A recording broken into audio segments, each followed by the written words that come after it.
Hi gang, hope you're well. So you quite literally inundated me with questions regarding festival and festival season.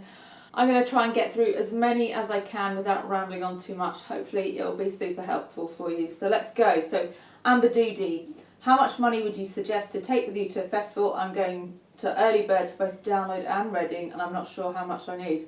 Lucky you, Amber, that's nice. Well, it will obviously depend on whether you are going to be drinking at the festival and whether you're going to be bringing your own drink or drinking from the bars there, and whether you're planning on eating from the stalls there or whether you're going to be bringing your own food.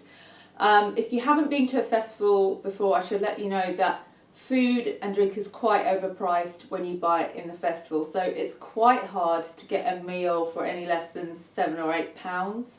So if you work out, say, 3 meals a day, that's already £21 a day. Times that by 3, that's 21, good maths. If you're there early bird, then that's another 2 days on top of that. So that's another £42 on top of that. So that's before you've even factored in if you want to have drinks and things and buy things from the shops, etc. So I think I always take about £150 to £200. If you're staying outside of the festival in a hotel or B&B or something and it's a bit of a long walk, you might have to also factor in, the cost of getting a taxi each day as well. Don't fret too much about the money side of things because these days most festivals, if not all, have cash points at the festival, and places like Reading, obviously it's just a short walk into the town anyway, so you can use the cash point that's at that nearby petrol station or somewhere else in town. But if you decide to just bring the lump of money in one go, try and have it stored in separate places. So if the worst happens and someone does steal, they only steal maybe a third or a quarter of your whole money, and you'll still have some stashed in other places in your tent or on your person. Okay, next one. Eggleton?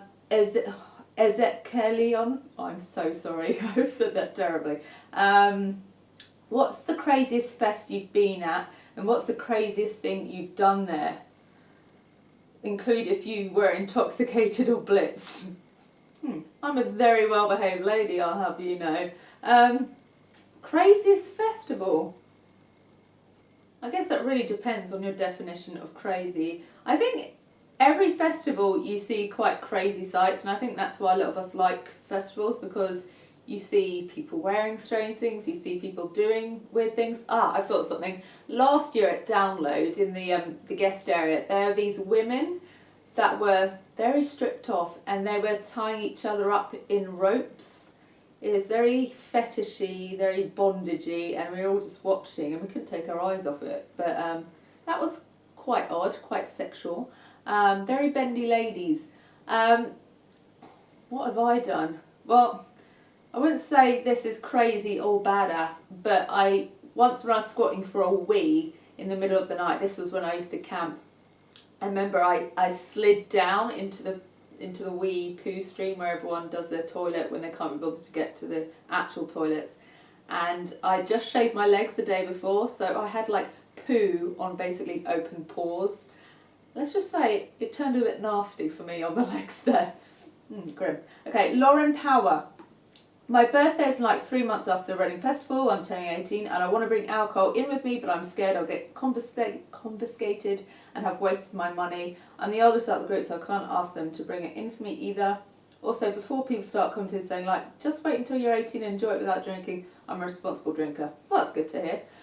I don't want to give you advice and then for it to be different, because they change their rules at festivals every year, and some years you'll find they're really strict on things and other years it's really easy. Obviously I don't want to encourage underage drinking because that would be very naughty of me as a YouTuber trying to give out advice. But if you are going to Reading, like I said with everyone else, it's so easy to nip into town if you want to get extra supplies, whether it be food or drink. So maybe just go with a little bit of drink just to keep you going for the first couple of days, because you don't want to carry too much either. And then kind of scope out the situation. And if it seems, that you don't get checked too much and they're not keeping too close an eye on things, then you can nip out to one of the shops and bring some stuff in with you again. That's what I would do if I were you. You said you were being responsible, but I know a lot of people aren't that responsible at festivals, and I don't really get it because you end up either being so out of it you don't remember watching your favourite bands and, you know, enjoying the moment, and also you get a good spot in the crowd and then you have to keep leaving because you need to pee, which is really annoying. So I just say, you know, just take it easy and just maybe get a little bit merry once the bands have finished, perhaps. Would you believe I've never been to a festival? Baked Beauty, get on it. Molly Yates, are you going to Slam Dunk Festival this year? I don't know yet about any festivals because I'm not music editor at Culture Compass anymore, and I obviously, that was my way into festivals before. That's how I was doing interviews and things, and I don't think I'm big enough as myself as a YouTuber to be able to get passes. And yeah, I know I could ask my friends in the industry and ask bands, but I hate being that guy because, you know, they just get asked over and over by people. So I probably won't ask for passes unless, you know, someone offers it and then I'll take it. I don't like to be a pain in the ass. So maybe Molly, but maybe not. I don't know. It'd be nice though. Best tips on packing light. I've been going to a festival for 3 years now and I still overpack and regret it every time. Ditto. I think we all do this, but think about what you actually wore or what you used last time and just stick to that. I always tend to wear the same things on the bottom, so I think as long as you've got something that's good for if it's bad weather, so some trousers if it's bad weather, and as long as you've got something if it's sunny weather, so some shorts or something a bit floaty, then you've covered both things. And you've got to remember, worst case scenario, there's stalls on site that will have everything you need. You're near the town, so you can always nip in and get something cheap from Primark if you need to. So just don't panic too much about whether you've got everything. Another way to pack light, which is helpful, is if you talk to your friends that you're going with, decide between you on what things you can share. So you don't all need to bring maybe sun cream. Maybe you can share one sun cream between you all week. Perhaps you can say, okay, you're bringing the drink, you're going to bring the bread rolls. So you don't double up on things, basically.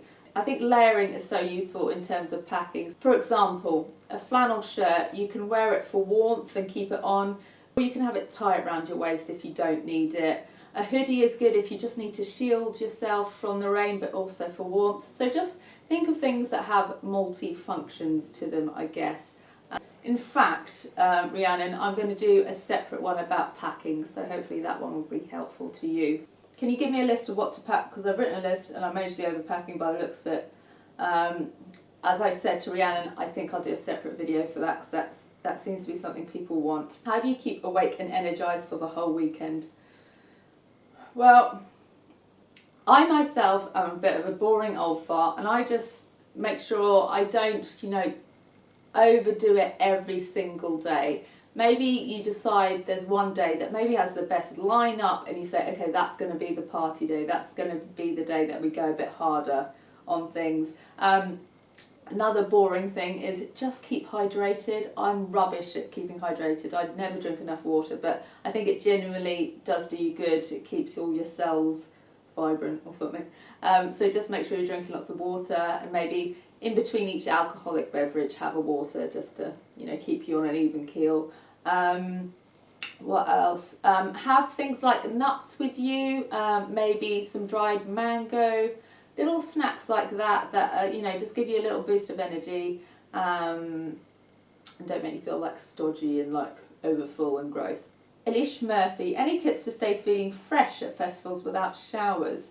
Well, the obvious thing that all us girls rejoice over is dry shampoo, and obviously I can't recommend that enough because nothing worse than feeling greasy and grimy and stuff like that. It's gross. I personally never got on with facial wipes and things because I really need to ensure I'm clean, otherwise my acne goes berserk. So I actually used to bring with me a little bowl and then have some water in a bottle that I pour in, so I could still actually cleanse my face with a proper cleanser the way I would at home, and I found that that would make me feel a bit better and less grimy and would stop me from getting really bad acne after a festival, which I used to suffer with really badly every festival season.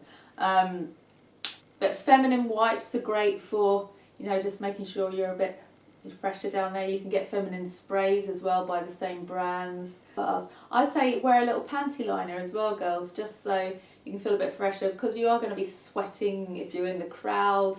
And obviously, I won't go into too much detail, but I always think that's a nice added thing to do. Yeah, I guess that's all I can think of. I used to knit to the local leisure centre when I did Reading Festival camping, and they used to let you have a shower there for a small fee, so that's an option. And sometimes you can sneak into local gyms and have a quick shower as well. No, there's options. Do they ask for ID on entrance if you are 16? I only have a passport and don't really want to bring it.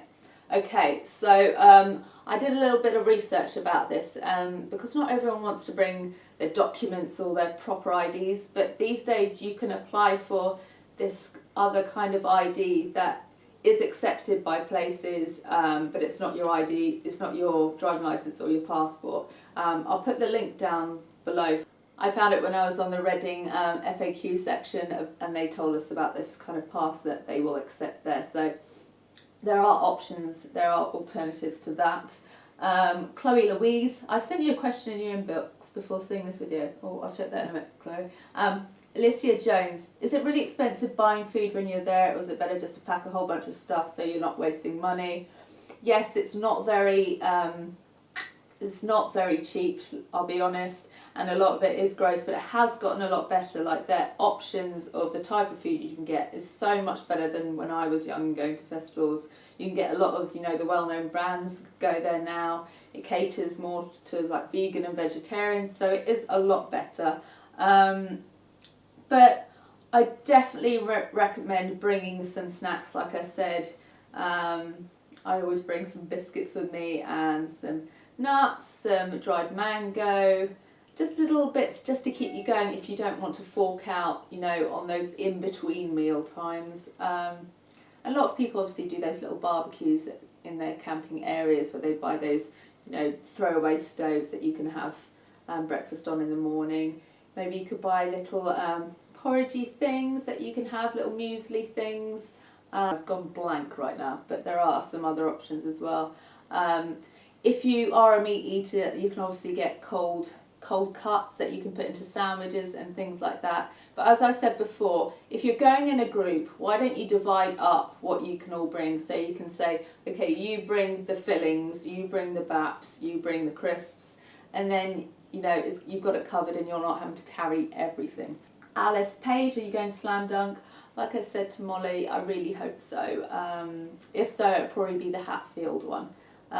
Friendly Potato. Hey, I'm going to Reading Festival this year for the first time. I was wondering if you have any tips on camping at festivals, like where are the good areas to camp. This is always a very subjective thing.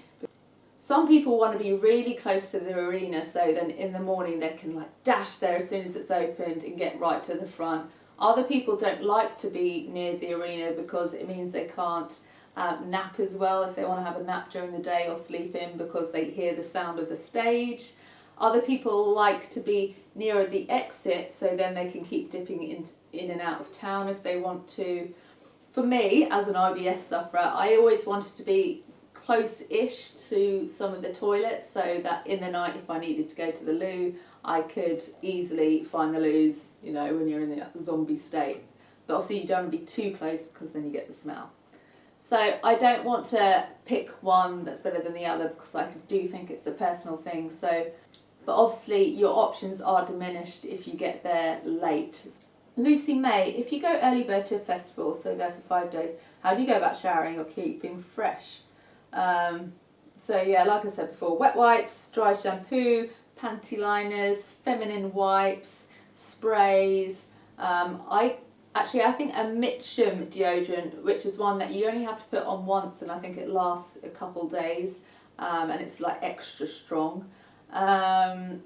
Putting your hair up always feels really nice because you do get that greasy neck otherwise, and you know, it goes down on your face and then the grease gets on your face. So if you can put your hair up in some way out of your face like that, you'll feel a lot fresher. And just try and change your top. I guess when you change your top, you just feel a lot better. People tend to wear their bottoms, you know, day after day, so that's not too bad. Fresh socks makes you feel a whole lot better as well, so make sure you've got enough socks with you. You don't want wet feet, you get trench foot or something horrible. What would be your essential for slam dunk, says Erwin. Also tips or pointers on how you could potentially meet bands. Okay, slam dunk always has quite bizarre weather. It can either be like awful or really sunny, so make sure you've got sunglasses, but also maybe make sure you've got something to cover yourself up if the weather is terrible. Actually, I'd say slam dunk is one of the easiest to meet bands at because it's quite fairly compact compared to a lot of festivals, and it's kind of, by bands, it's kind of seen a little bit like a good catch-up festival, like they all get together for the first time in the summer and want to party and want to catch up, so they're quite often walking around. I don't know what I'd say about meeting them, like, they'll just be around, just say hi, they're just people, so just say hi and try and be polite, and if you ask for a picture, say please, because I know they hate it when you just put a camera in the face and you don't, have a conversation and you don't say please and thank you, so just be nice and pleasant and should be alright. Slam Dunk has got an amazing lineup this year as well, so maybe make sure you've got it sorted in your head where you need to be, because you really don't want to miss out on the bands that you want to see. And they've always got lots of nice merch that's really easy for you to get while you're there, so maybe bring some money to ensure you can treat yourself to a nice t-shirt or hat or something like that. What's your favourite thing beside music on festivals? I would say catching up with friends, but the last few years I've literally just been in the press tent doing interviews all day, so I haven't been able to enjoy that aspect. But I did have a few hours last year where I just got to hang with friends, and that was gorgeous and lovely. Listening to music with people you like is one of the best things in the world, and if the sun shines, then my god, like, top that. It's hard to beat that, isn't it? So that was Rianne Busnell. I'm so sorry if I said that wrong. And the question before was 94 Fraser. Phoebe Jane, what essentials would you bring if you were only going to a festival for the day? Depending on the weather. If it's sunny, bring sunscreen, because you don't want to like faint or get sunstroke and then miss why you got the ticket. Sunglasses, waterproof jacket, or at least something that's got a hood so you can cover up if you like. A schedule so you can kind of make sure you don't miss anything that you wanted to see.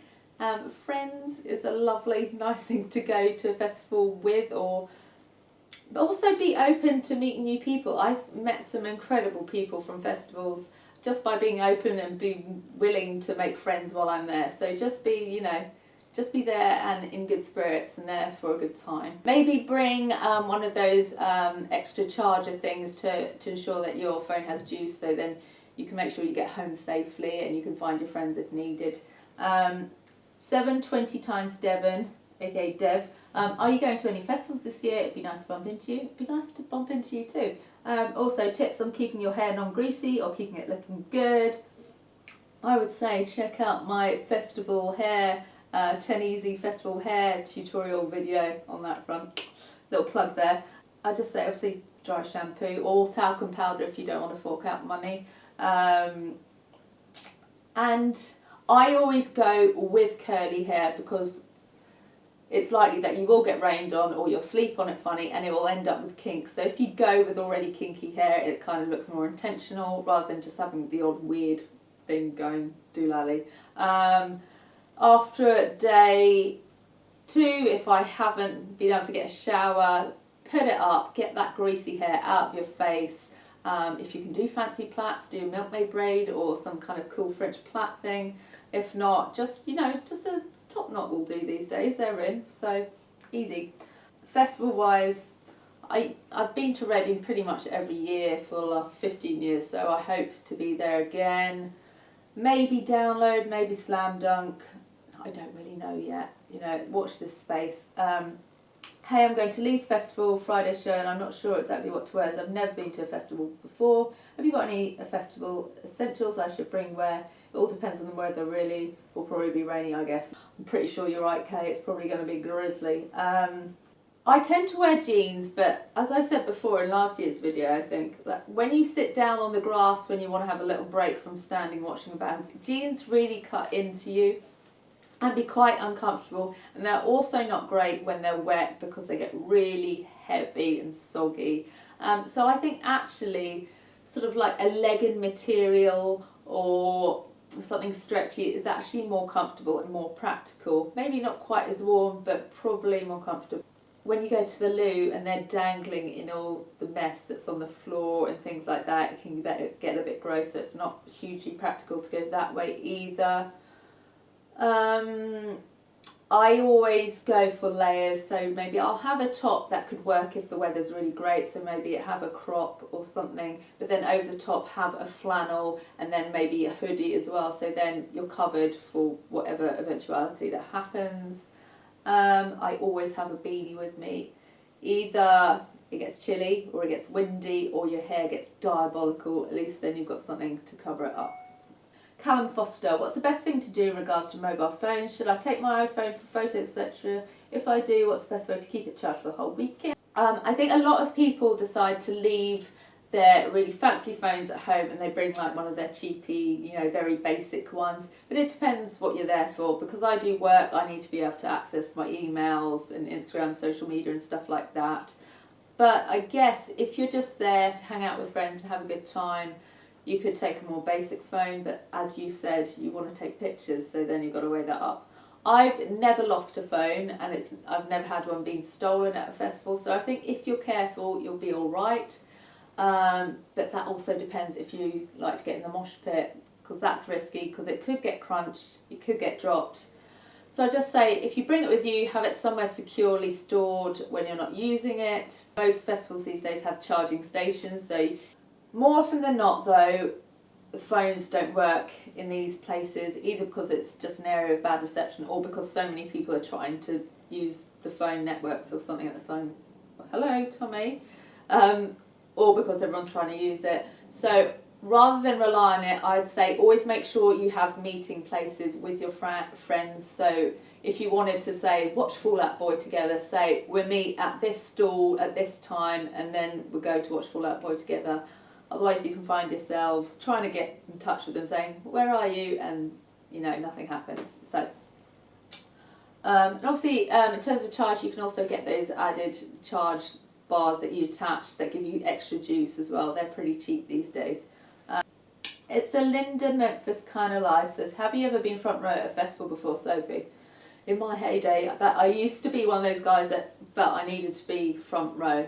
I don't bother these days because you can get just as good a view, if not better, if you just stand a bit further back and you can kind of take in the whole stage then. You're not cracking your neck.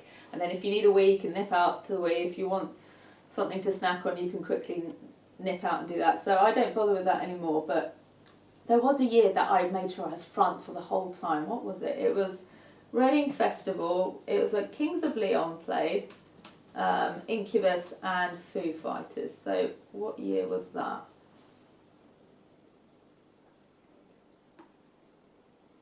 God, I hope it wasn't as long as 2005. Oh, that was 2005. That's scary. So that year, 2005. So who else was playing? It was Pixies, Foo Fighters, and I Maiden headlined that year. So yeah, that year I made sure I was at the front all the time, and I've got lots of pictures to prove it. Another question from Amber Doody is, what food is best to take with you if you don't have any kind of stove or cooking facility? So things like peanut butter and, you know, banana sandwiches, what's some other ideas I've written down here? Fruit salads, nuts, cold cuts, sandwiches, bean salads, tuna salads, pastas are very easy. Pastas are good because you can eat them cold. You could bring a cool bag and then you can store these things and make sure they're still fresh and nice. Maybe bring like some guacamole and chips and things, but like I said, bring a cool bag for that sort of stuff. If you go to like camping shops like Millets, does that still exist? I don't know. They do these kind of sets that you can buy, and these kind of ready-made meals that you can have that give you energy and work if you don't even have a stove.